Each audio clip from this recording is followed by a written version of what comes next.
வணக்கம். நான் அக்குபஞ்சர் வைத்திய தினேஷ். இன்றைக்கு நாங்கள் என்ன பார்க்க போகிறோம்னு சொன்னால், இந்த நீரிழிவு நோயால் பாதிக்கப்பட்டு ஏராளமான பேர் இருக்கணும். உண்மையில் ஆசிய நாடுகளில் தான் கூடுதலாக நீரிழிவு நோயால் பாதிக்கப்பட்டாக்கள் இருக்கணும்னு சொல்லிடணும். ஆனால் இந்த நீரிழிவு நோய் வாரத்துக்கு பல காரணங்கள் இருக்குது. எல்லாத்துக்குமான மருந்து ஒரே மாதிரி தான் இருக்குது. இப்போ நீரிழிவு நோய் வருதுன்னு நாங்கள் முதல்ல தெரிஞ்சு கொள்ளணும் எதால் நீரிழிவு நோய் வருதுன்னு. இந்த 2 விதமான பிரச்சனை இருக்குது. ஒன்று இன்சுலின் சுரக்காததால், இன்சுலின் சுரப்பு போதாததால் வரக்கூடிய டயபெட்டிக், அதாவது பிளட் சுகர் அதிகரிக்கிறது. இன்னொன்று என்னென்னு சொன்னால், எங்களை சுரப்பி இன்சுலினை சுரக்கக்கூடிய ஆற்றலோடு தான் இருக்கும். ஆனால் சாப்பாட்டில் இருந்து வர குளுக்கோஸ் தரம் இல்லாமல் வார நேரம் எங்களுக்கு அந்த போதிய அளவு இன்சுலின் சுரக்காது. தரம் இல்லாத குளுக்கோஸுக்கு இன்சுலின் சுரக்காது. அதாவது மாப்பொருள் சாய்வாடைஞ்சு தரமாக வந்தால் மட்டும்தான், தரமான குளுக்கோஸுக்கு மட்டும்தான் இன்சுலின் சுரப்பு கிடைக்கும். சில பேருக்கு அந்த சுரப்பி வேலை செய்யலாம் போயிருக்கு. நாங்கள் தெரிஞ்சு கொள்ளணும் முதல்ல எதால் டயபெட்டிக் வருதுன்னு சொல்லி. இன்சுலின் சுரக்கக்கூடிய ஆற்றலோடு இருக்கிற ஆளுக்கும் இன்சுலின் டேப்லெட்டை கொடுக்குறது அர்த்தம் இல்லை. ஒரு கட்டத்தில் அவைக்கு இன்சுலின் ரெசிஸ்டன்ட் ஆகிடும்.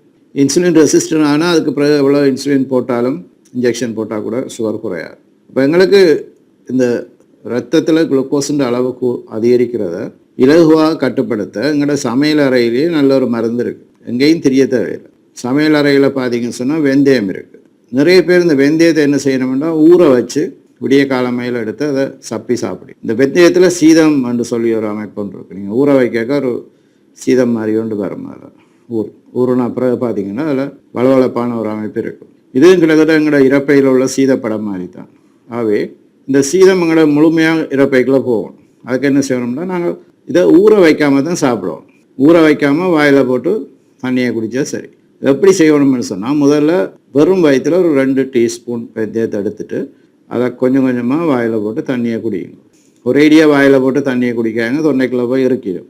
2 டீஸ்பூன் வெந்தயத்தை ஒரேடியாக வாயில் போட்டு தண்ணி குடிச்சிங்கன்னா தொண்டைக்குள்ளே போய் அரைச்சிடும். அதனால் முதல்ல கொஞ்சமாக எடுத்து போடுங்க. கொஞ்சம் கொஞ்சமாக 2 டீஸ்பூன் வெந்தயத்தை ஒரு தட்டில் எடுத்து வச்சுட்டு அதை கொஞ்சம் கொஞ்சமாக வாயில் போட்டு தண்ணி நிறைய குடிக்கணும். நிறைய தண்ணி குடிக்குங்க. ஏன்னா இறப்பையில் நாங்கள் சாப்பிட்ற சாப்பாடு ஒரு 4-5 மணித்தியாலத்துக்கு இருக்கும். சாயம்பாடு அடைகிறதுக்காண்டி அது அந்த இடத்துல இருக்கும். அப்போ நீங்கள் வெந்தயம் சாப்பிட்டீங்கன்னு சொன்னால் அது இறப்பையிலேயே போய் ஊறும் வடிவம். அது 4 மணித்தியாலம் காணும் அது ஊறுறது.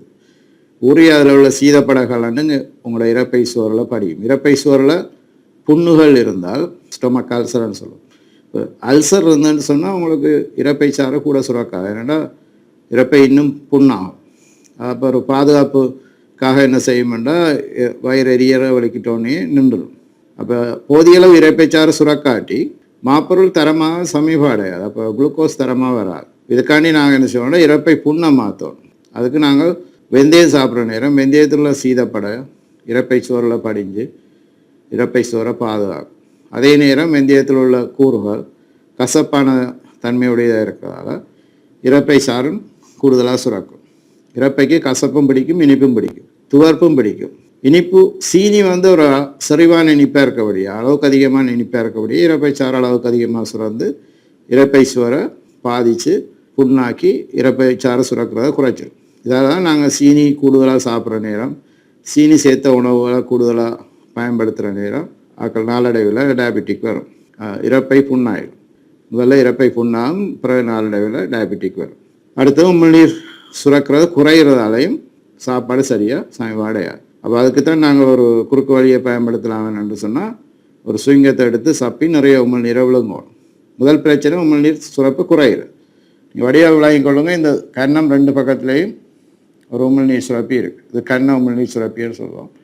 இது கூடுதலாக உமிழ்நீரை சுரக்கும். நாக்கு கடியில் இருக்குது, அதுவும் சுரக்கும். ஆனால் அந்த கண்ண உமிழ்நீர் சுரப்பி என்ன செய்யணும்னா, நாங்கள் பக்கமாக கூட நேரம் படுக்கிறதால அந்த சுரப்பிக்குரிய சக்தி சக்கரங்கள் எல்லாம் உருகி அது சுரக்கிற சுரப்பு குறைஞ்சிடும். இப்போ நாளடைவில் என்ன செய்யணும்னு சொன்னால், எங்களோட உமிழ்நீர் போதாமல் இருக்குது.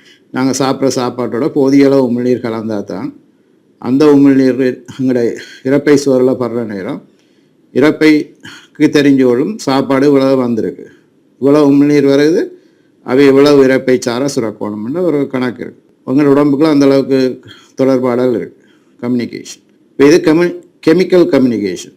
இந்த கெமிக்கல் கம்யூனிகேஷன்ஸ் மூலம் இறப்பை தெரிஞ்சுகளும் எவ்வளோ உணவு வந்திருக்கு, எவ்வளோ இறப்பை சார சுரக்கணும். இப்போ உமிழ்நீர் குறைவாக வர நேரம் இறப்பை சார சுரக்கிறதும் குறையும். அப்போ மாப்பொருள் சரியாக சமபாடையாமல் குளுக்கோஸ் தரமில்லாத வர நேரம் இன்சுலின் சுரக்கிறதும் குறையும். இன்சுலின் கிடைக்காது, தரமில்லாத குளுக்கோஸுக்கு இன்சுலின் கிடைக்காது. அவை அது ரத்தத்திலேயே நிற்கும், உடற்கலங்களுக்குள்ள போக இயலாது. அப்போ ரத்தத்தில் குளுக்கோஸிൻ്റെ அளவு அதிகரிக்க எங்களுக்கு பிரச்சனைகள் உண்டாகும். இப்போ ரத்தத்தில் குளுக்கோஸ் கூடுதலாக இருக்குன்னு சொன்னால் அது என்ன காரணத்தால் வருதுன்னு நாங்கள் தெரிஞ்சு கொள்ளணும். சும்மா எல்லாத்துக்கும் மருந்து எடுத்து கொண்டு இருந்தோம்னா எங்களுக்கு உடம்பு தான் பழுதாகும். ஏன்னு சொன்னால் பிரச்சனை குளுக்கோஸில் இருக்கிற நேரம், சமன்பாட்டில் இருக்கிற நேரம், சமன்பாட்டை தான் சரி பண்ணணும். அதுக்கு நாங்கள் இன்சுலினை போட தேவையில்லை. இன்சுலின் சுரப்பு குறைவாக இருந்தால் இன்சுலின் போடுறதுல தப்பில்லை. ஆனால் அதையும் நாங்கள் சரி பண்ணலாம். அக்குபஞ்சர் ட்ரீட்மெண்ட்டில் 2 வகையான டயபெட்டிக்கு ட்ரீட்மெண்ட் இருக்குது. Type 1 diabetic, type 2 diabetic. Type 1க்கு நாங்கள் இன்சுலினை சுரப்பியை ஆக்டிவேட் பண்ணுவோம். சதையை ஆக்டிவேட் பண்ணால் இன்சுலின் நல்லா சுரக்கும். அதே நேரம் சமன்பாட்டையும் நாங்கள் சரி பண்ணுவோம். சமன்பாட்டை சரி பண்ணணும்னு சொன்னால் இறப்பையில் புண்ணு இருக்கக்கூடாது, பக்கமாக படுக்கக்கூடாது. பக்கமாக படுக்கிறாக்களுக்கு இந்த கண்ணை உமிழ்நீர் சுரப்பி இறுகி உமிழ்நீர் சுரக்கிறது குறைஞ்சிடும்.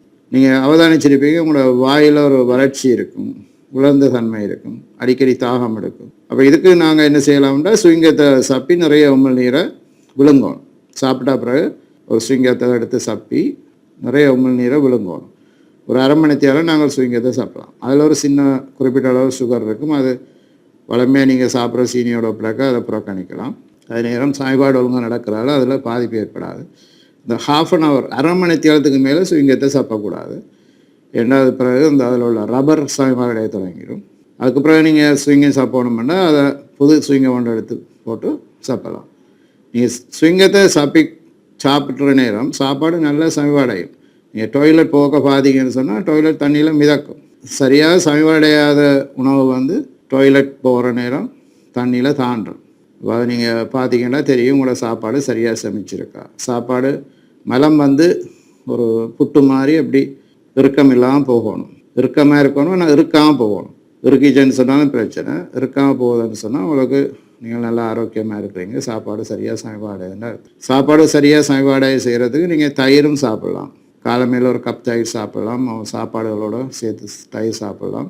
அப்படி தயிர் சாப்பிட்டா நல்லா சாப்பாடு டக்குன்னு செமிக்கும். அதே மாதிரி நீங்கள் வெந்தயம் சாப்பிட்டீங்கன்னு சொன்னால் வெந்தயம் சாப்பிட்ற நேரம் உங்களுக்கு சாப்பாடு தரமாக சமபாடையும். அதே நேரம் வெந்தயம் நீங்கள் தொடர்ந்து சாப்பிட்றீங்க, மருந்து எடுத்துக்கொண்டு காக்கலன்னு சொன்னால் உடனடியாக மருந்து நிப்பாட்டாங்க. வெந்தயத்தை தொடர்ந்து ஒழுங்காக சாப்பிடுங்க. விடியம் வரும் பயத்தில் ஒரு 2 டீஸ்பூன் வெந்தயம், அது பிறகு ஒவ்வொரு சாப்பாட்டுக்கு பிறகு 2 டீஸ்பூன் வெந்தயம் சாப்பிடுங்க. வெறும் வெந்தயம் ஊற வச்சு சாப்பிடுவோம், சும்மா சாப்பிடுங்க. வாயில் போட்டு தண்ணியை குடியுங்க. வெந்தயம் தொடர்ச்சியாக நீங்கள் சாப்பிட்டு கொண்டு வர உங்களோட சாப்பாடு சரியாக சமபாடையும், குளுக்கோஸ் தரமாக வரும். அப்போ இன்சுலின் கூடுதலாக சுரக்கும், ரத்தத்தில் குளுக்கோஸின் அளவு குறைஞ்சுட்டு போகும். அது நீங்கள் குளுக்கோஸை செக் பண்ணி அடிக்கடி குளுக்கோஸை செக் பண்ணி அதுக்கேற்ற மாதிரி உங்களோட மருந்தை கொஞ்சம் கொஞ்சமாக குறைச்சி கொண்டு போய் முழுமையாக நிப்பாட்டலாம். வெந்தயம் இருக்க பயமேன். வெந்தயத்தை சமையலறையில் வச்சுக்கொண்டு நீங்கள் உலகம் முழுக்க மருந்து தேடி திரிவீங்க. அப்போ இந்த வெந்தயத்தை நீங்கள் ஒரு டப்பாவில் போட்டு அதுக்கு ஒரு சின்ன கரண்டியும் வச்சுக்கொண்டு உங்களோட வச்சுக்கொள்ளுங்க. பயணம் செய்கிற நேரங்கள்லையோ இல்லை வேலைக்கு போகிற நேரங்கள்லையோ உங்களுக்கு நீரிழிவு நோய் இருந்தால் சாப்பிட முடிய 2 டீஸ்பூன் வெந்தயத்தை போடுங்க. அப்படி தொடர்ச்சியாக நீங்கள் செய்து கொண்டே வர ஒரே நாளில் ரிசல்ட் வராது, படியாக விளங்கிக் கொள்ளுங்க. தொடர்ச்சியாக நீங்கள் அதை சாப்பிட்டு கொண்டே வர படிப்படியாக உங்களோட சுகர் பிரச்சனை சுகமாகி மருந்து போடுற தேவையில்லாமல் போகும். அது பிறகு நீங்கள் மருந்தை நிப்பாட்டலாம். நிப்பாட்டி போட்டு தொடர்ச்சியாக வெந்தயத்தை நீங்கள் சாப்பிட்டு கொண்டே வரணும். வாழ்நாள் ஃபுல்லாக அதுக்கு பிறகு சாப்பிட தான் வேணும். ஏன்னா அதை சாப்பிடாம விட்டால் உங்களோட உடம்புல திருப்பி பிரச்சனைகள் தொடங்கும் படிப்படியாக. நன்றி, வணக்கம்.